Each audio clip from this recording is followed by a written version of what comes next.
Okay, good afternoon all. Thank you for joining. Hope you're all well. Hopefully you are getting back into the office where you can. I'm Andy Heath, Regional Chair of the BCO from Cushman's. And following our first webinar looking at the immediate impact and the design implications of COVID, today we're looking at how well placed we are as a region to cope with the longer term implications and how this may change the office going forward. We have a talented, experienced and highly knowledgeable panel for you today. So introducing them, we have Patrick Scanlon, Partner and Head of Offices Insight at Cushman's. Patrick has a long history of office analysis in central London and in the regions. And Patrick today will provide an economic overview of the current situation and how well placed we are as a region to come out of the other side. Clare Bailey, our Director of Commercial Research at Savills, looking at the national picture in regard to offices. Clare recently contributed to Core, Savills magazine, looking at what makes a happy and productive workspace. And Claire's going to look more in detail in regard to the individual cities within our region and how well placed they are to cope with the current situation and coming out the other side. And then we have Rory Carson, Vice President of Mapletree, a Singaporean investment house, who own, amongst other assets, Green Park in Reading, 195-acre business park, which Rory has principal responsibility for and has been involved with since 2006. So Rory will talk firsthand of how Green Park are adapting to the new environment and what longer-term changes they envisage making and are making to cope with what the new normal may look like. During the presentation, please do submit your questions through the chat function on the screen and we'll pick those up at the end. Each panelist is going to talk for about 5 minutes and then we'll have roughly 10 minutes at the end for Q&A to hopefully use the questions that you are all submitting. So without any further ado, I will hand over to Patrick. Great, thanks Andy. So we are certainly in unprecedented times, as I don't need to tell all of you. I'm sure you're very aware, but our economic growth is characterized by peaks and troughs, which have traditionally been dictated by demand-side shocks. There have been a variety of triggers for these shocks, such as failures in commodities markets, exchange rate volatility, or systemic failures in the financial system like we saw in the global financial crisis. The one thing we do know for sure is that we know these shocks are coming, but we just don't know what they'll be and when they'll strike. So going into 2020, the smart money really was on the escalating trade war between the US and China, causing a global slowdown, while closer to home, all our eyes were on Brexit. Both of these now seem a world away and even, dare I say, bring back memories of happier times. So while the onset of the coronavirus outbreak can certainly be described as being a shock, it has very little in common with any other cyclical economic movements. So what will the implications be and how do we think these are all going to play out? Can I have the next slide, please, Andy? So output data clearly suggests that the economy has undergone a severe contraction since the beginning of lockdown at the end of March. The latest forecasts from Oxford Economics suggest that the economy will contract by more than 10% in 2020, demonstrating just how severe the impact of the coronavirus has been. To put this in context, it will probably be the biggest annual fall in economic growth for about 300 years. But it's crucial that we appreciate just how we got here. Unlike other recessions where gremlins in the system have conspired to put a spanner in the works, we've effectively shut down the economy ourselves. And this is very much what's driving the expected bounce that economists are forecasting in 2021. We're banking on money being injected back into the economy when we're all released back into the wild. Brits are expected to spend more than £200 million in pubs this weekend, which is 70% higher than the average weekend and probably more than New Year's Eve. Now that's all very encouraging, obviously, but what about our office markets? Well, along with output growth, jobs growth is vitally important. After all, the more people in employment, the more bums on seats. Can I have the next slide, please, Andy? The most recent release of employment data is encouraging. The 3 months to April 2020 showed the employment rate up at 76.4%, which is one of its highest levels since the early 1970s. And much of this is due to the government's swift reaction to the crisis, injecting cash into the economy and introducing the furlough scheme. The furlough scheme in particular has prevented large-scale business failure and also helped ensure that our seats will have bums to occupy them when we begin to see conditions improve. Now, not everything is rosy. There is an expectation that May data will show a fall in the employment rate, but hopefully that fall will not be too severe. In addition, the fall in office-based jobs is expected to be less than the overall picture. Now, just as an aside, I'd be cautious when reading the headlines on jobs data. For example, the claimant count has been rising, but this doesn't necessarily mean unemployment. Enhancements to universal credit as part of the government's response to COVID-19 means an increase in the number of people eligible for support despite still being employed. So when might we expect to see conditions on the ground begin to improve? Well, the problem we have, looking at the data we've just seen, is that there's a big time lag in the production of economic data. To try and solve this, we can look at high frequency data, which is recorded and produced in a much more timely fashion to get an idea of where we currently are. Next slide, please, Andy. A very useful place to begin is mobility data. Apologies for the colourful graph, but mobility data gives us an early insight into how the economy might be improving. The idea is the more people moving around, the more likely they are to be putting money back into the system. This data shows an increase in freight and commercial vehicles, much of which I'm sure reflects the trend of online shopping.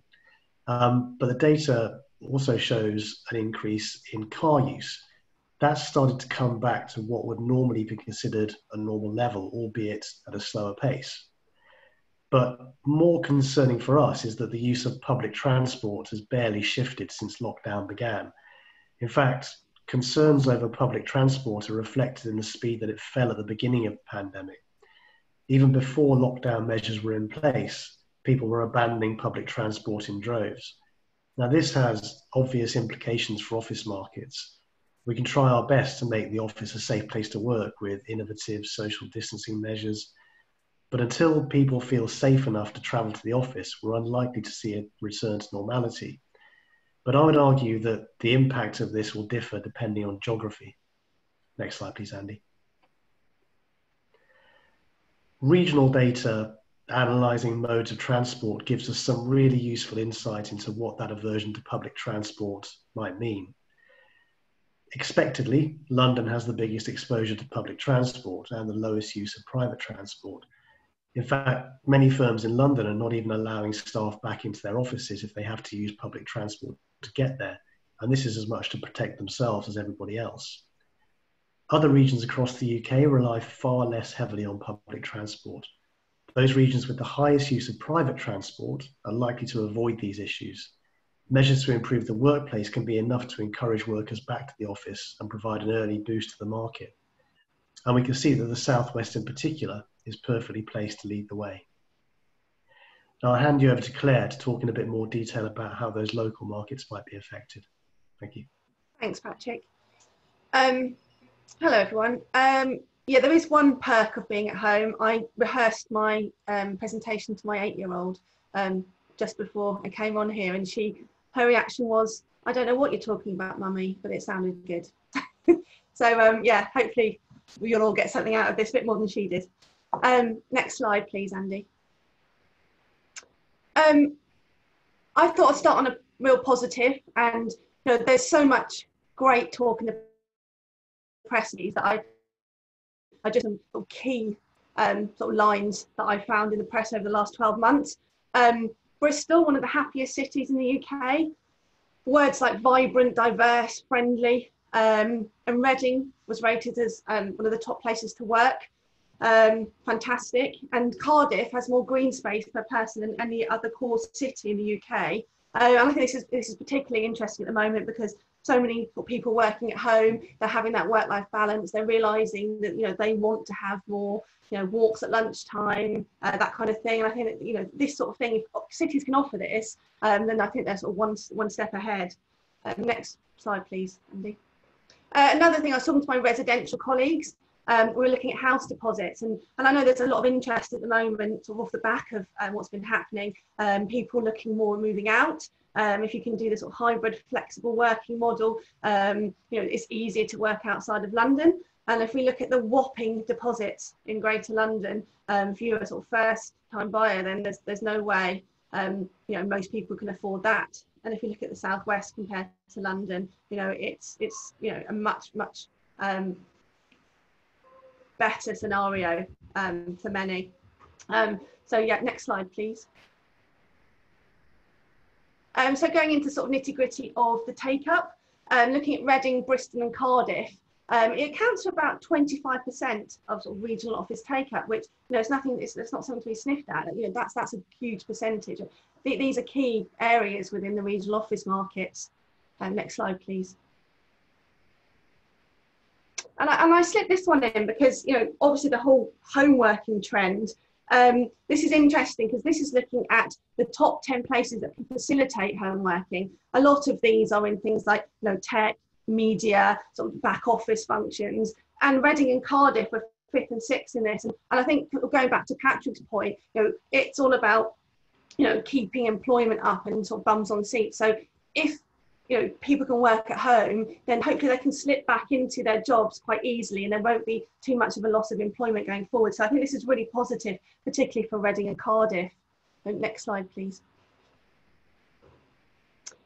So looking at sort of key growth sectors, tech just stood out for me. And I think over the last 5 years in the UK generally, but particularly these regional cities, particularly Bristol, I did a report on Bristol back in 2016, and it was just flying when it comes to tech growth. Reading as well, we've seen so much sort of tech growth in Reading, and we've seen over like £1 billion in sort of venture capital over the last 5 years. So we're hoping this is going to translate again into bums on seats and an increase in take up going forward.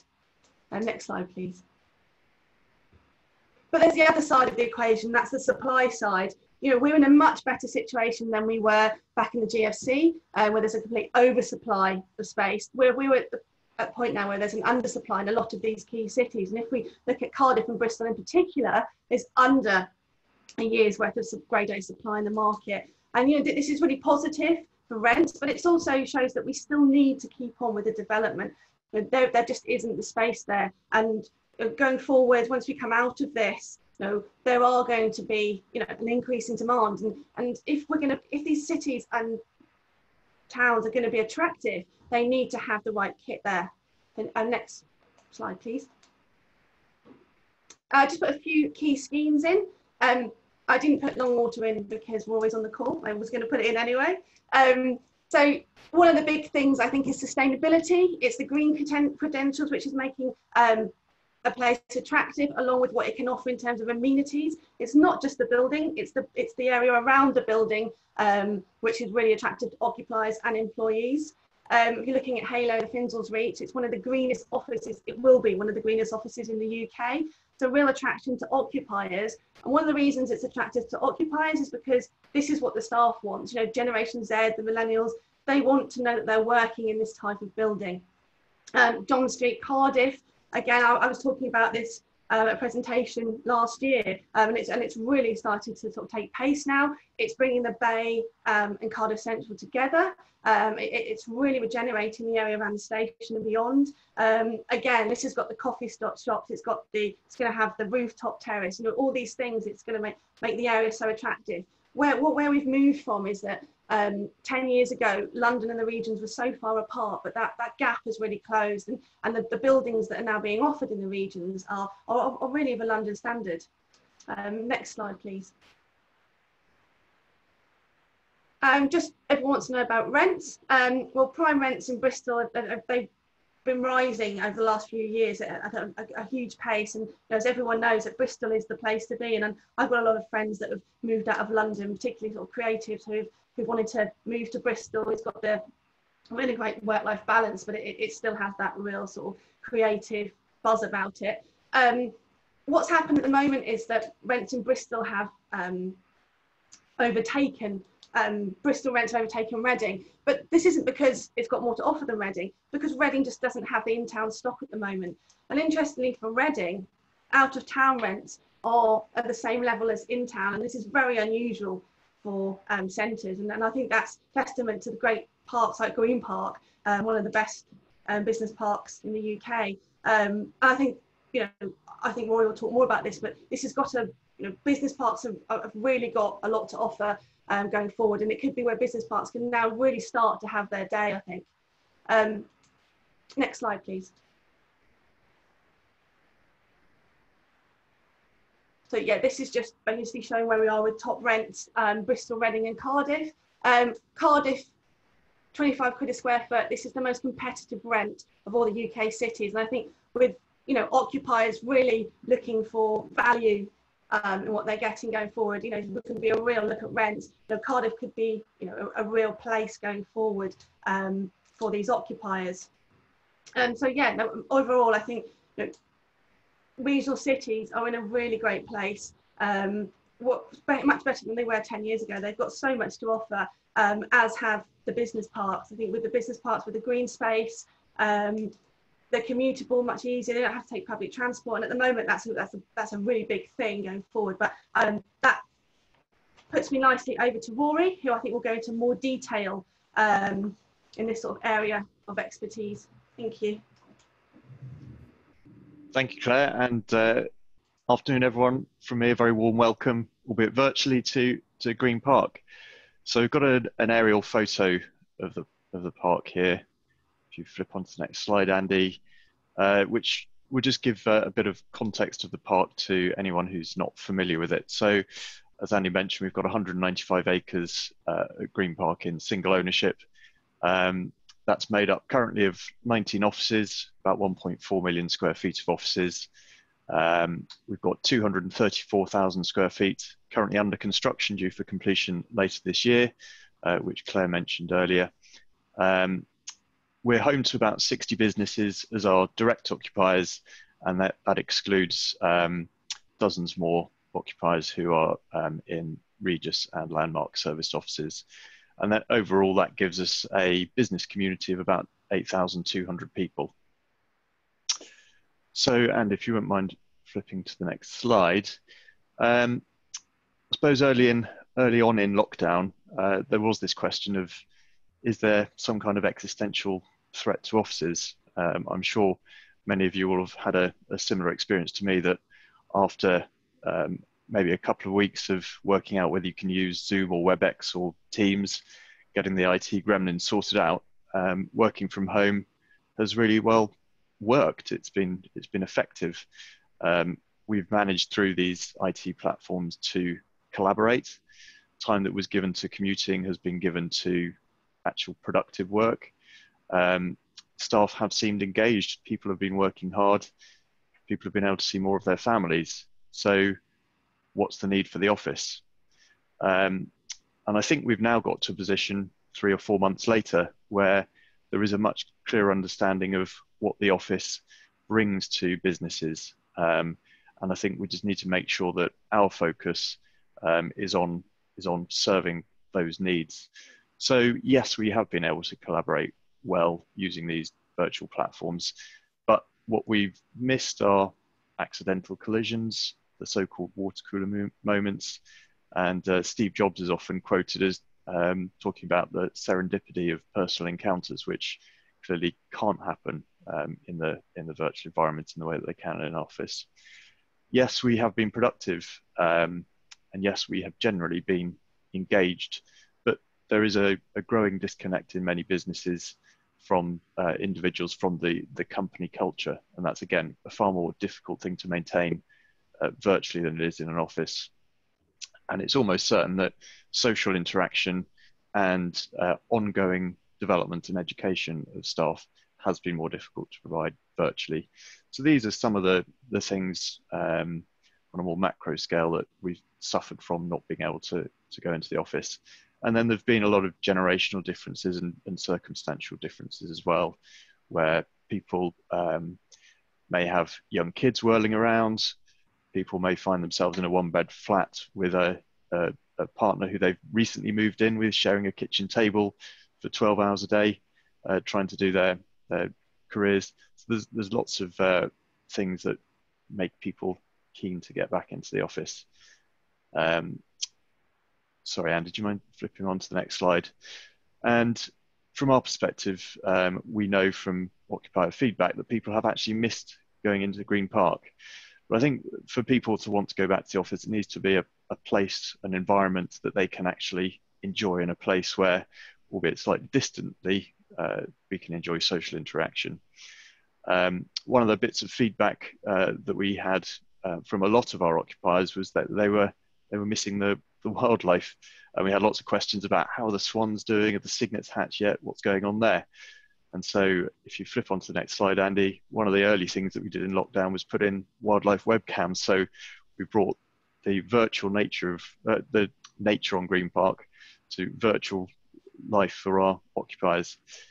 And flipping on again, Andy, there's a lot more that we've been able to move to the virtual environment. So we over the last decade or so, we've invested a lot of our time and energy in building the business community at Green Park, and we didn't want to lose that. So of the 465 events that we had scheduled to take place in 2020, we've managed to move 60% of those online. So some of those have been easy to do, language classes, book clubs, just attended a bread baking webinar. We've had things like bird box making classes, which sold out within 20 minutes of being publicized.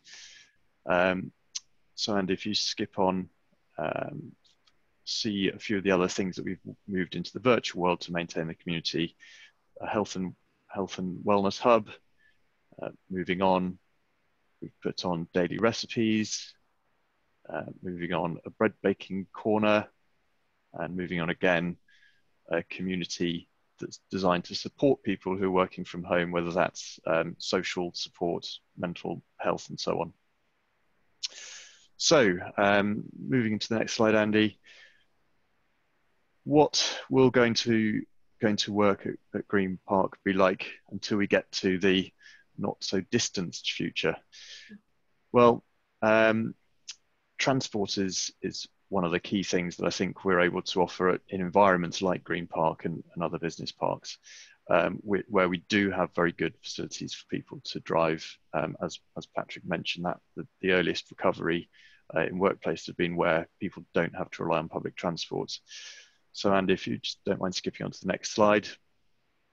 Cars have been somewhat of a pariah in recent years, certainly in planning terms as well as perception terms.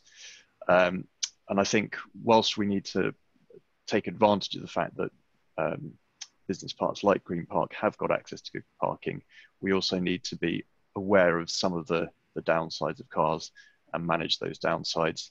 And whether that's congestion, which will be helped by spreading the working hours of the people on site, or pollution, which can be solved by accelerating the move towards electric vehicles and providing the charging infrastructure for them. We need to get that sorted. But also not to forget the importance of other modes of transport, public or personal. So again, if you flick onto the next slide, Andy, we need to make sure that we have got the right infrastructure for people to walk, and to keep a key one is cycle. So putting in cycle lanes, making sure that we've got good storage, which is secure, and all the right shower facilities. So we are investing in that. Moving on to the next slide, Andy. One of the great things about Green Park and these out of town environments is that we have lots of space, and we need to make sure that we are maximizing the benefit of that. So whether that's having sort of Wi-Fi enabled deck chairs and bean bags or so on. On the next slide, you'll see that we've got rowing boats that can be used as meeting rooms. And on the next slide, plenty of footpaths to walk around with colleagues, run around at lunchtimes. So space that can be used, that oftentimes people are lacking in their home environments if they live in a a flat. So I'll just give you, on the next slide, Andy, a few examples of some of the practical challenges that we've been grappling with at Green Park in reopening for business. So we've dealt with some of the more obvious things, like how do we get people in and out of lifts, along corridors, through stairs? How do we update our cleaning rotas, fresh air changes, M&E maintenance, and so on? How do we staff our cafes? What product offering are we putting on our cafes? And actually, can the cafe operators make enough money to make it worthwhile continuing to open? Another example, we tendered the WC refurbishment for 2 buildings before lockdown, and we've then had to re-specify a lot of what we were intending to do as part of that refurbishment on the back of a post-COVID world. So although we did have some touchless taps and flushes and so on, we needed to make sure that everything was as touch-free as possible, including foot-operated cubicle doors. In the longer term, and if you don't mind flipping on, I think, as I mentioned earlier, the way that the office is used and perceived will be different as working from home becomes a far more common part of the way that individuals are doing their work. And I've heard someone recently saying that the office is now a mindset and not a place, and that you're in your office when you're in that zone where you're doing work, and that doesn't matter whether that's in your front room or actually physically in an office. And I think there's, from my point of view, quite a lot of truth in that. And so we need to make sure, as I said earlier, that the office environment that we're providing really serves those purposes of being an effective collaborative environment. And I think the way that a lot of the corporate real estate professionals will have to think about their offices is providing an environment that, in a sense, competes with other places that people can choose to work. So you need to create an office environment that people will choose to come into for all the benefits of socializing, learning, creativity, ideation, innovation. And those are things that we need to help with as a landlord by providing the right environment for those things to flourish within. Finally, just wrapping up on this, some of the things that we're doing in the longer term to try to support this. We'd embarked on the development of 400 and 450 Longwater Avenue, as you'll see from the next slide, on a WELL certification for those new buildings.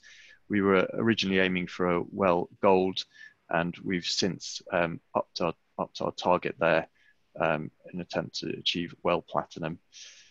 On the next slide, we've tried to capture a few of the tangible improvements that will make. The full circles show the full WELL credits for each of these subsets. The light green shows what we are achieving, and the dark green shows the average office. So we can start to articulate some of the benefits there of what we're achieving on these new developments against what an average office is.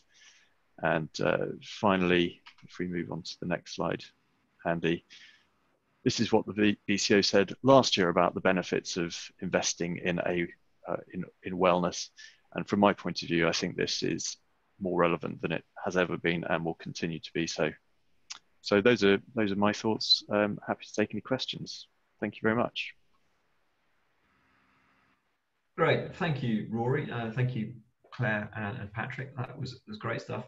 There have been no questions come through, so you've clearly answered all of the thoughts and queries that the. There was one, Andy. I just saw. Nope. Okay. It popped up on the screen. I don't know where it's gone. Okay. Yeah, this one from Matt Leach. Yes. Do we expect there to be a trend in decentralisation from London to Reading, Cardiff and Bristol? I'm actually just writing something on that very subject. I think that if you don't mind if I answer. Go for it. No, carry on. I think that this may be the time when we might see the return of North Shoring. Probably a bit of an old-fashioned term now, but aside from just that, I think there's going to be a movement from, as Rory was talking about, you know, coming into the office for the innovation and the collaboration, you know, maybe that will be where the London offices are going to be, that very sort of hub, collaborative space, coming for your meetings. And maybe because we're all now into the whole not wanting to commute, we want to be having a good work-life balance, there'll be more hubs in more suburban and rural areas. Sort of, as my colleague Steve Lang calls it, the hub and spoke. So you'll have the hub in London, you have the spokes outside. So, you know, people might not want to go into the office, but they will want to go into a office. So, you know, it's that sort of middle ground. And I think that that's what we'll see a lot more of going forward. And I think that that's where the regions will really start playing their part. Okay, and if we follow that theory through then, picking back to you, Rory, around the business park, I mean, sort of common sense will tell you that business parks should see a resurgence in popularity because of a lot of what you've just articulated, being outdoor space, the ability to go for a run and cycle, etc. But then I suppose the converse of that is the public transport point, isn't it? Which I know at the moment is an issue, but going forward, we presumably, well, what's your thought? Are we going to jump back on the sustainability wagon and actually public transport becomes again more important? Yeah, I suppose quite a lot to unpack there.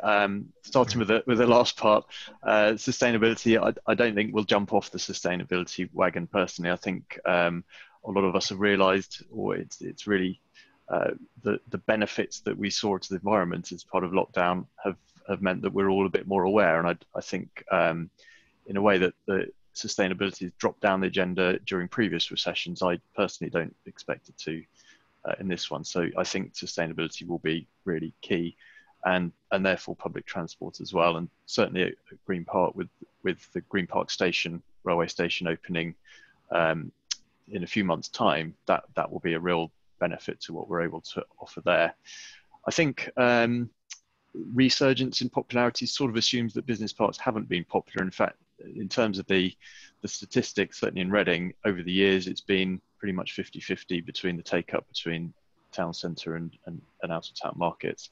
So they have not been portrayed in the press as being particularly popular, but in terms of the statistics, they have been. But I think in the short term, yes, because of the accessibility by car, because of the natural open spaces, the ability to create spaces in outside environments where you can meet, exercise and so on, that in the short term, I'm hopeful that business parks will be able to provide some of the accommodation that people are looking for as a response to the difficulties that we've seen in the pandemic. Yeah, from my point of view, Andy, I think you know, although we've all thrived in remote working during the lockdown, face-to-face is still incredibly important. And so I'm not sure we're going to see any kind of exodus of companies from London to markets outside the capital. But I think we will almost certainly see some sort of movement of non-client facing functions to different hubs and different spokes around the country. So, you know, I think it's a bit premature maybe to talk about the death of London, but I think it can certainly benefit the other markets too.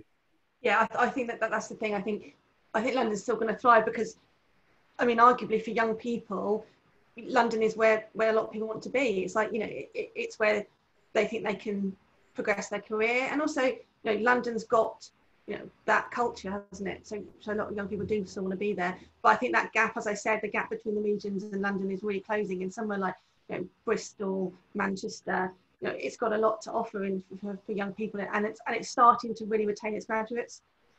I think what may be interesting going forward, and I'm interested, you know, Claire, is there a correlation between the residential market and then the commercial market? Without a doubt, yeah, definitely. Because we're seeing, as I said earlier, I think, you know, because of that ability to have a hybrid working pattern now, if you only need to come into London twice a week, then you can live a bit further out because your commute isn't going to be daily. So I think we're going to see a lot more of that. And we've already seen, our residential colleagues are telling us that we're already seeing much more interest in regional movers. Well, you chat to a couple of colleagues in Bristol office. I mean, one of them's just sold a house and they had something like 30 viewings last week in a day and a half. And then trying to buy somewhere, there's something like 10 viewings in 2 hours as soon as it came on, and it was sold effectively in 3 hours one afternoon. So it's come back with a bang in certain areas. Okay, look, I'm conscious of time. Q&As aren't coming up on my screen for some reason, but any more that you guys can see that I can't? No. That's it, isn't it? Yeah. Okay. All right. Well, look, I think we'll leave it at that. But no, thank you, Patrick, Claire, and Rory, for your knowledge, expertise, and thoughts. That was great stuff. Everyone else, please keep. Well, thank you for dialing in. Thank you for watching. Please keep an eye on the BCO website for future webinars. We will try and hold some more of these going forward and make them relevant. But if you've got any ideas that you want to hear talked about, or even want to talk about yourself, please get in contact with myself or any of the committee, and we will take it forward. But have a good rest of Wednesday. Thank you all for dialing in, and we'll see you all soon. Thanks a lot. Bye-bye. Thanks, everyone. Bye. Bye.